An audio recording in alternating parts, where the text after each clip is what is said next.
Okay, welcome. Okay, I think we can just get started. So this is the welcome to the psychology week. This is the content part two. If you guys were here yesterday, we went over some of the part one. That was, and now we're going to do more practice. So I'm going to share my screen. Can go over the basics of what we talked about yesterday, just in case you weren't here or you weren't able to make it. All right. So again, I'm Kosh. I am one of the tutors for the Jump 2023 Summer Test Prep Program. And yeah, I taught the cars the first week, teaching psychology, and I'm teaching chemistry in a couple weeks as well. And maybe I'll see you guys later throughout this week as well. All right. So to start off, we talked about the facts about the section. So the fourth section on the MCAT, the last section on the MCAT. So it's really important to develop that stamina when taking the test. So keep practicing, doing the practice exams as if they're real time, like practicing like you are there is very important, and kind of building that stamina, doing those 7 hours once a week is important, so you don't get tired in the last section. Again, 59 questions, 95 minutes, similar to some other sections. And then again, most of it is psychology and sociology. Most of it is psychology, very little biology, and some sociology. Strategy, like I talked about, a lot of it's just memorization. It's basically the 80% of the battle is just knowing what the terms mean, as we'll do some practice problems later in the session. And then that's really useful to just know like what they mean. You don't even know what the what the terms mean in the question or in the answer choices. It's very hard to kind of find your way through. And then do some memorize. We talk about Anki. So it's another free resource you can have on a computer or your phone as well. And some great decks. And it's very useful when you're studying for MCAT to go through some of these decks. Then we talk about different cheat sheets that are also available with this section. And then they're all available at this link that we talked about yesterday, the MCAT Bros link. Okay. Similar review sheet that I can show you after. It's pretty comprehensive and good. It's all the content tested. As you can see, it's a lot. And there's a lot of different people you know, different tests, different studies you know. But yeah, the earlier you start, the easier it can help to like remember everything, to memorize. Then we talk about some specific content like the cognitive development, especially in childhood. We talk about Jean Piaget, one of the first psychologists that are pretty important. And they talk about almost every practice that I've taken has talked something about him and his stages of cognitive development. So from the birth to 0 to 2 years, it's sensory motor. Pre-operational is 2 to 7 years. The concrete operational is 7 to 11. And formal operational is 12 and up. And basically kind of says how a child develops through these stages. So sensory motor, like object permanence, for example. Concrete operational, you kind of see like the things are the same, even though the water can be in 2 different glasses, they're the same amount of liquid. And then, yeah, we talked more about this yesterday in depth, but this is important to know as well. And actually will come up in one of our questions today. Talk about the theories of identity development as well. It's also a pretty good content are heavily tested on the MCAT, I'm pretty sure. Talks about Freud. He's pretty tested as well. Since one of his theories is the psychosexual stages of development theory for Freud. There's other stuff you need to know, like the ego, the superego. And basically you can also get fixated on each stage if you don't have proper parenting during that stage. And this is his four psychosexual stages. There's different zones on each stage, and kind of relates back some of it is other theories as well. Okay, then we talk about Eric Erikson. He's also pretty important when it comes to this. We kind of believe there's a conflict or crisis at each stage of development, and in order to develop properly, the child has to kind of conquer this conflict each stage. But you can also get stuck on a stage as well, similar to Freud's fixation idea. This is the stages. There's a lot more stages here, but it's important to know what they mean and what might happen if you get stuck on one of these stages as well. Okay, and then this is another um, phrases that can help you memorize what they mean. But yeah, trust versus mistrust, autonomy and shame, initiative versus kill, all that. It can also be helpful to just memorize it in terms of um, like school age of memorizing the numbers. You can also memorize like, oh, okay, so it's like a toddler, and it goes to preschool. It's like a kindergarten age, and then so you can think of it as like elementary school age, and kind of that kind of conflicts might happen there. Then we talk about Lawrence Kohlberg. This is more of his moral development is similar to cognitive development, and into some of his stages. So each level of the morality contains two stages. So we talked about yesterday.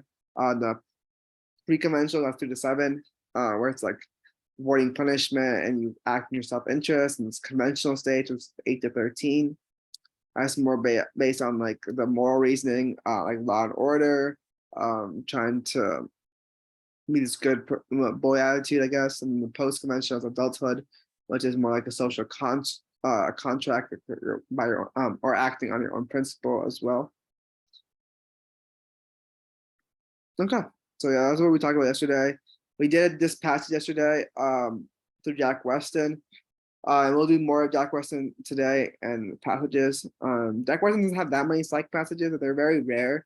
But I don't really have any other content or any like bundle or anything because I already took it the exam. But so we'll just do everything through Jack Weston. All right. So basically, we're just doing passages today and reviewing over them, so we can do the first one. And I'll post the link to the first one. Any questions before we begin? Just passages and just going over them. Any of the stuff from yesterday or the stuff I just covered real quick today?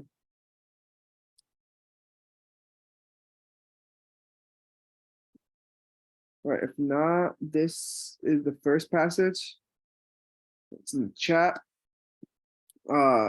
Again, I think it's probably best I give you guys like 10 minutes, I think 10 minutes to read the passage and answer the 5 questions. I think this one has 5.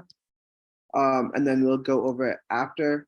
And yeah, it's good to time yourself when you're doing these as well. But yeah, I think I'll give you guys like 10 minutes to do it, and we can go over the questions after, like we did last time. All right, are we all good? Does it make sense? It's able to access the link.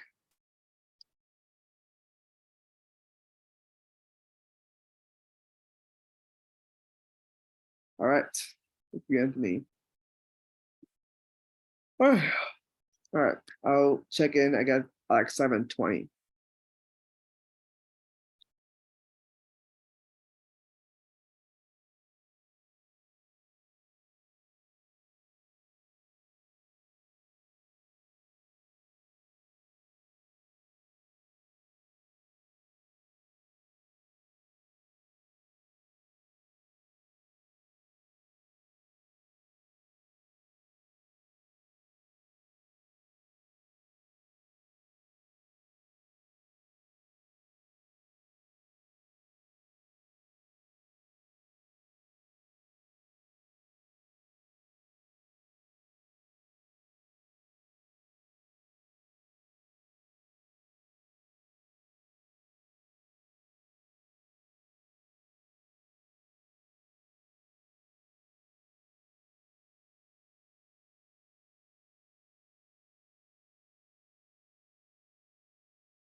You just got here. We're doing this passage, the psych passage.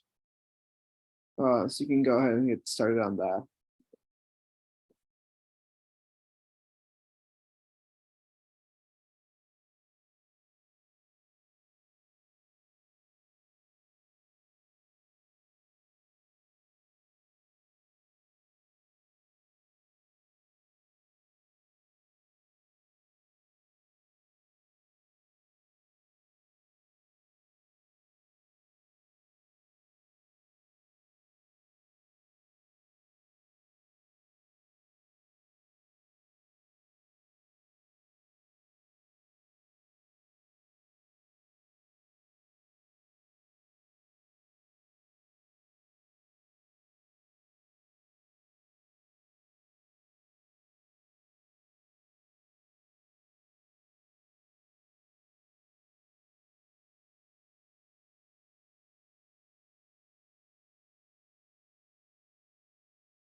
All right, how are we doing with the passage? Are we almost done? Still need more time?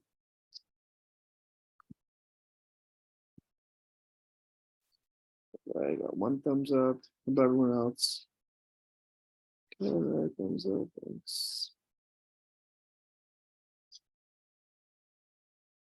Okay, I think most of us are done. All right, perfect. Any questions or comments about the passage before we look at the answers or go over or I go over the answers?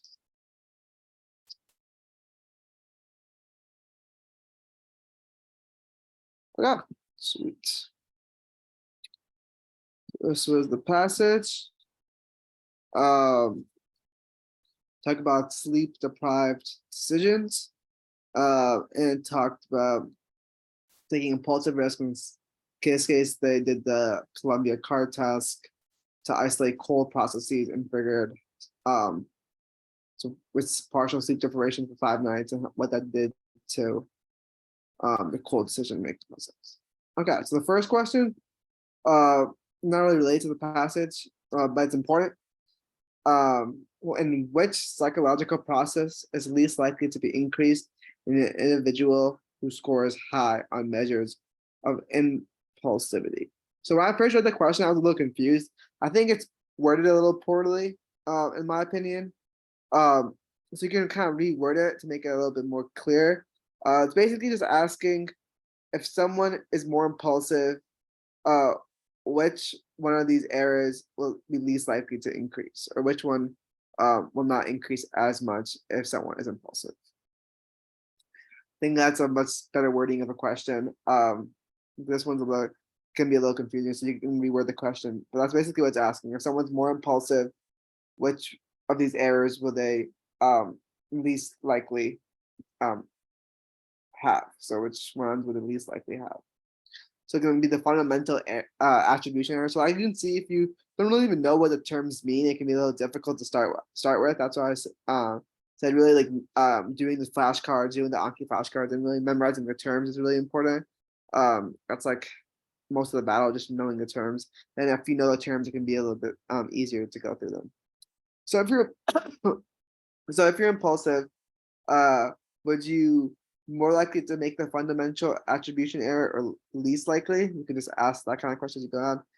So the fundamental attribution error is basically you attribute something like if something that someone does something kind of attribute to their I think personality rather than external circumstances.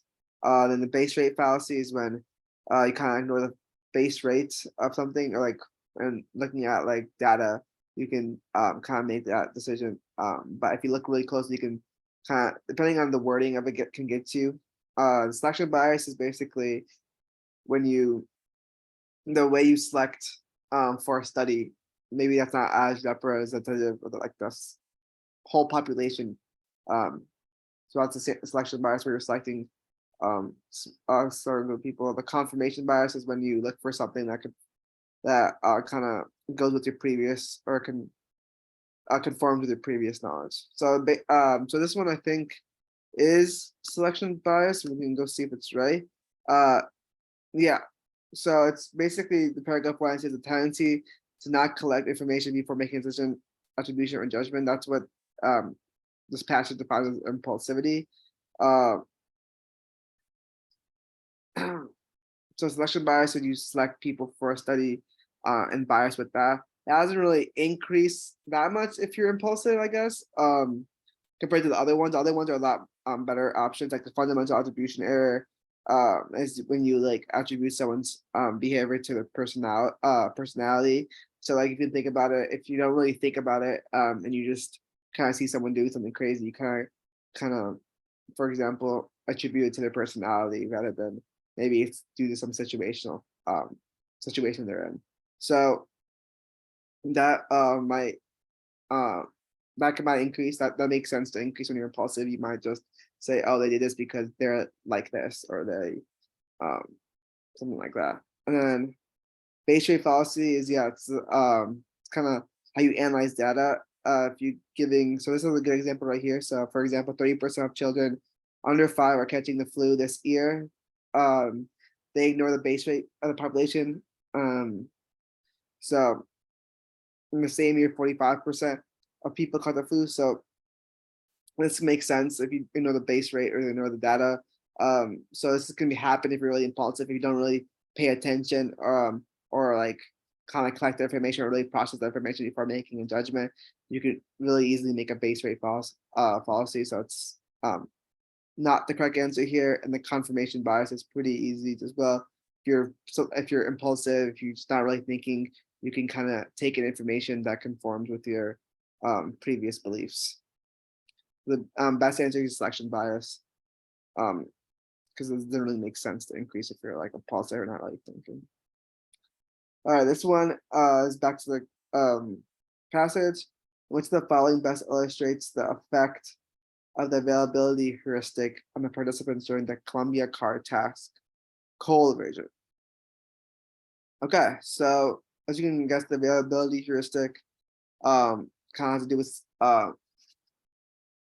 you kind of what's more available to you, I guess. Reading the best definition of that, but we can just go through the answer choices and can probably make it more clear. So part A, or is it A, the participant accurately calculates the risk associated with turning over any number of cards.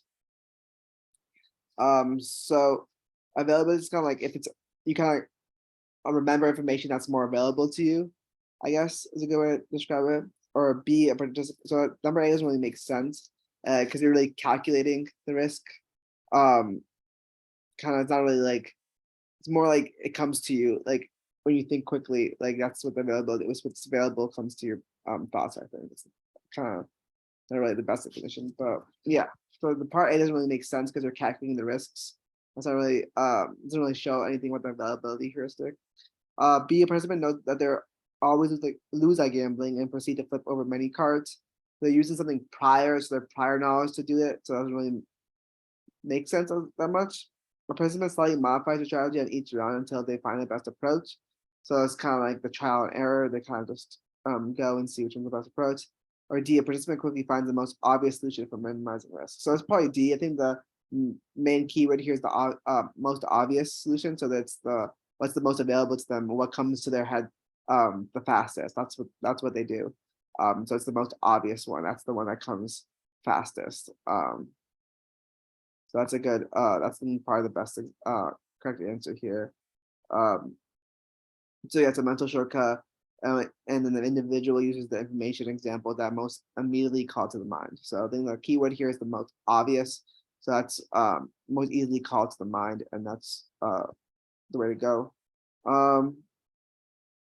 Yeah, so the other ones kind of show different other heuristics. So the first one's like an algorithm, I guess, when you're kind of calculating and making the best decision. The representative heuristic is kind of someone uses a pre-constructed schema to represent the situation. That's B here. They say they always lose at gambling.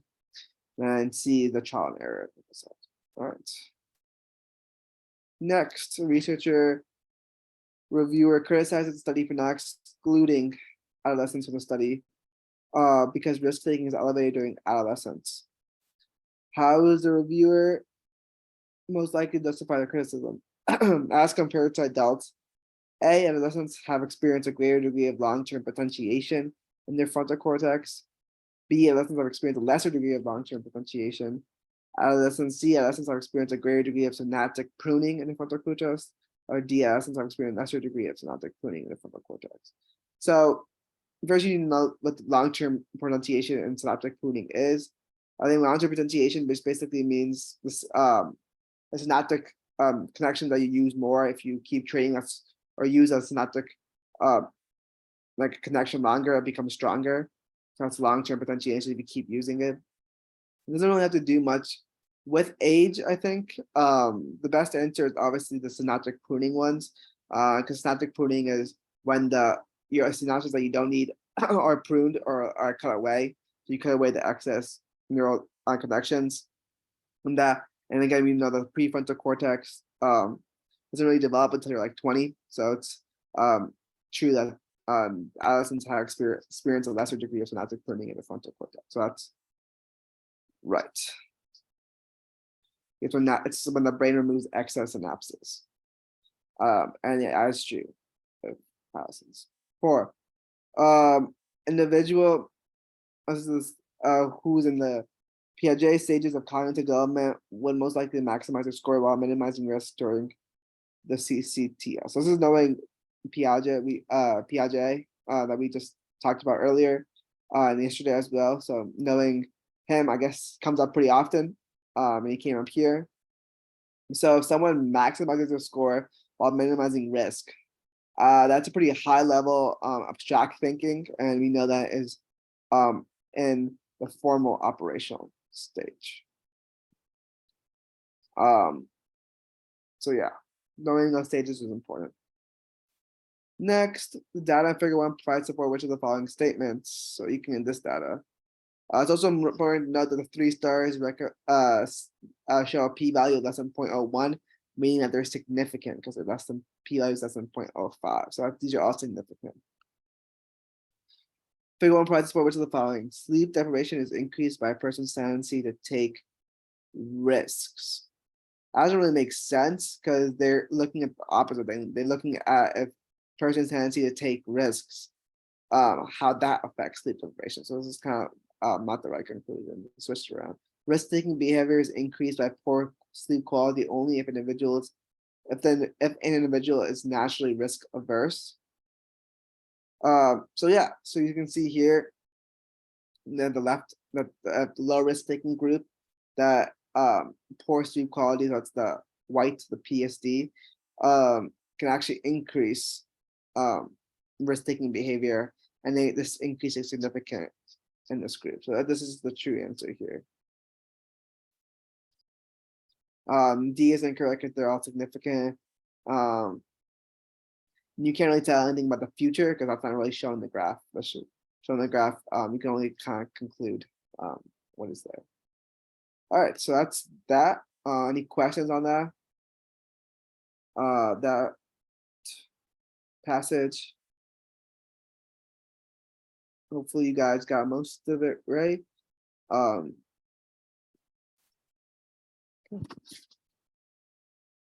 There's no questions. We go to another passage as well. So here, no, that's the same one. Just show you guys. Give me a second. This one is the different one.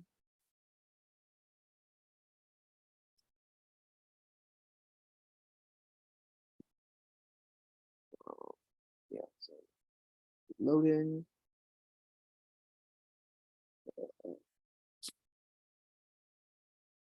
All right, that should be one. It's the bias perceptions one. So again, I'll give you guys 10 minutes to do this.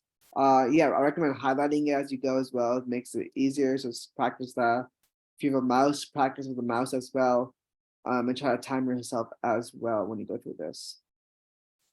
Again, I'll give you guys 10 minutes to go through it and answer the questions, and then we'll meet back here. Is that good? Any questions? Star? All right, if not, I'll see you guys at 7:45.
You just came. We're doing a passage, psychology passage. We just put in the chat. We'll probably go over in like 5 minutes.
Okay, how are we doing on the passage? Are we done? Need more time?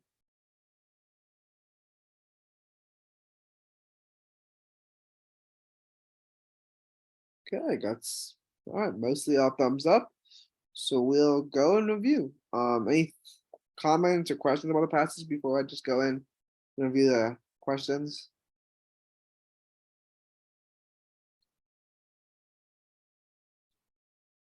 All right, let's get to it. Okay, so this passage was talking about the implicit personality theory and the social cognitive theory, and just talks about a thing that the study they did with construction workers and what they said during interviews. So no graphs or anything. Hopefully, it was pretty straightforward. All right, question one says, what term is illustrated by the man who's interviewed at the end of the passage? So if we go to the end of the passage, right here, it says, for example, one worker reported building was the males of our family. My grandfather was a bricklayer. My father was a bricklayer. So naturally, I became one as well. So this is what kind of, that's the concept of self, I guess, does this illustrate. Self-concept, self-efficacy, self-esteem, or self-worth. Blocking costs of self-worth, like how much or self-esteem and self-worth, because not really, I think it's really kind of talks about that or really shows that. But it's probably self-concept. Self-concept is the most broad one. It's kind of how we like just believe and think about ourselves. And this table right here kind of shows probably the best. It's kind of self-concept, very broad. It's basically encompasses all three of these and kind of your belief or attitude a person holds about themselves. Self-image is kind of how they view themselves. Self-esteem is the person how feels how much they value themselves. So none of this means anything about value or esteem or how much they're worth. It's not really uh, said in this interview. And then self-efficacy is basically the person's ability to succeed in a task. So if it would say like, I'm like how much a person can think they can succeed in the task. That's basically what that means. And obviously, they don't really make sense in this case. So the right answer is self-concept A. It's the most broad one. You can also just probably do this by elimination. So you can eliminate self-worth, self-esteem, and self-efficacy, and just probably self-concept is the right answer. Question two, what statement correctly identifies how the concept of modeling as part of SCT is different from observational learning. So observational learning, so you gotta use their background information here, your background knowledge. So observational learning is basically learning through observing someone else. You learn by observing someone else. And modeling is defined here, I think, right here. And it says modeling where gendered behaviors performed after seeing it performed by agents of socialization. So basically, modeling. I guess what you really need to know from that modeling is basically doing something after it's shown to you. So repeat doing something after it's shown to you. So as you can probably see, this is a broader term or a narrow term. It is actually a narrow term, as you can probably see, because again, modeling is when you do something, it can be through watching it to someone else. So someone else does it. For example, if someone does like 5 push-ups, you do 5 push-ups. So you actually do the action. You learn by doing what the other person did. It's different from observational learning because observational learning is basically more broad. You can learn from looking at someone. So you don't have to specifically do it. You don't have to like if you how to make pizzas, you don't have to like do it after looking at someone. You can probably just learn how to do it just looking at someone. You don't have to model it. You don't have to do it yourself. So that's the biggest difference. So we know it's a narrower term than um, observational learning. And so that excludes learned behavior which is not performed. So that's the right answer here. So again, you definitely need to know some background about this to get this right. But yeah. Okay. Number three, the interviews of construction workers primarily assess which component of attitude. So affective, behavioral, physiological, or cognitive. Uh, so behavioral, so affective, basically just kind of you can use the word and kind of means emotions. The interview don't really talk about the emotions. You can see the last paragraph right here. It's kind of just they just ask their beliefs, their thoughts, this interview, if you look and read it, doesn't really say anything about the emotions of the workers. So it's not really what's being tested. Behavioral, what they do is not really being tested. Like if they do something, it's not really tested. Physiological is not just wrong. You don't even consider that one. And the cognitive is basically the right answer here. It's what they think, their beliefs, their thoughts. That's all falls in the cognitive. That's the right answer here. And then 3 components of attitude are the affective, behavioral, and cognitive. And cognitive is being tested here. All right, question 4. Another finding from the CI research was that stress in women was more related to their ability to communicate, while stress in men was more related to manual capabilities. A general adaptation syndrome predicts that within the following, the general adaptation syndrome predicts that within the construction industry, what is true. So again, you need to know what the general adaptation syndrome really is. It basically says that all human beings go through these 3 stages of stress, which I can show you once we say this, but it's general, so it's generalized. So everyone goes through the same things, reactions to stress, I guess, first. So that's why D is the best answer, because they're going to be identical. So if you don't really know what the general adaptation syndrome is, you can probably just get so lost in this question. So again, it's really important is to know your term. That's like most of the battle right here. So you know the general adaptation syndrome basically means that everyone goes through the same, either the gender goes through the same processes and reacts to stress similarly. That's this, and this is the general the different phases of the general adaptation syndrome. It's a universal physiological changes in response to any kind of stressor. So everyone goes through these changes physiologically in response to some stress. So it's phase 1, which is the alarm reaction. And this is when you kind of mobilize your resources, increase the sympathetic nervous system, the fight or flight responses in your brain. Then phase 2 is the resistance, when you try to cope with the stress, you kind of resist against it. And phase 3 is exhaustion. So that's when your reserve is depleted, you're exhausted. And this is really important to know. This is actually a pretty high yield topic, I think, on MCAT as well, on this psych. So this is important to know. Yep. All right, question 5. Which statement most accurately compares the ideas of social cognitive theory and implicit personality theory, IPT, regarding systems of gendered beliefs? So again, they kind of describe what the social cognitive theory is, but from your background, you should basically know that someone's knowledge or your beliefs can kind of you can gain knowledge or your beliefs through observing people and like observing people or like observing their relation experiences, observing people, their behaviors. You kind of learn and observe and gain knowledge through observing people and their experiences and their behaviors. It's just kind of pretty broad term. The implicit personality theory is basically you kind of, it's like generalization. You kind of make a belief about someone, or you kind of use your biases about someone without knowing the full information. So you kind of generalize or make assumptions or beliefs about someone without knowing the full information, without really knowing who they are. So it's limited information. So with that, you can go look at the answer choices. SCT suggests that beliefs change only due to external outcomes, while IPT suggests that beliefs change only due to social interactions. That's not really true, because the SCT also believes in social interactions.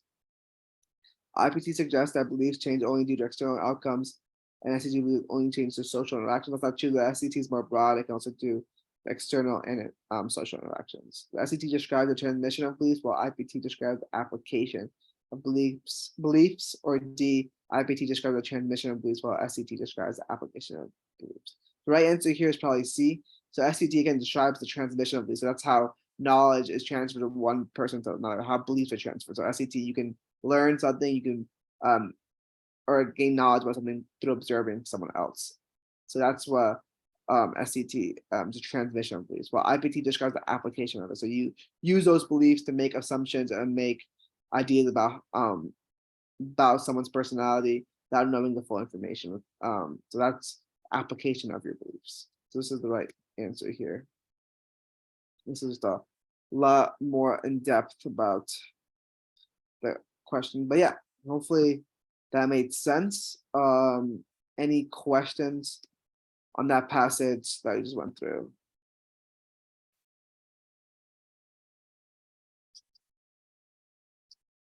Was it all clear?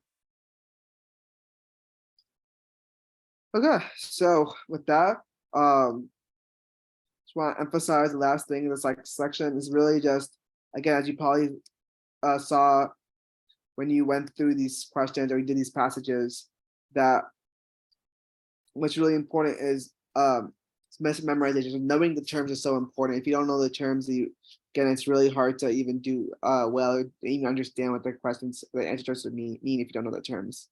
So it's really a lot of memorization, and these are some great, useful stuff that can help you memorize, remember, and again, the more you repeat it, the more easier it is to memorize. The more times you see something, you can kind of get into your long-term memory. And these are some Anki flashcards, cheat sheets are very helpful. For example, I can show you a cheat sheet that I don't know if I probably used it. This is pretty helpful too, just to go through some stuff. Like I said, cheat sheets like 50 pages, goes basically over everything. In the non-science section, some high yield stuff as well is highlighted. And yeah, it's just stuff that you can look over closer to your exam date, but just really important to memorize all this stuff, and just know the terms and know the people and know the studies and stuff like that.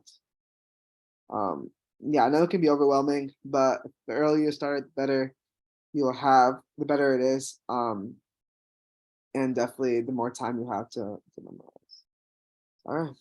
Any questions before we conclude? That's all I had for today. And I think we have a couple minutes left. Any last minute questions?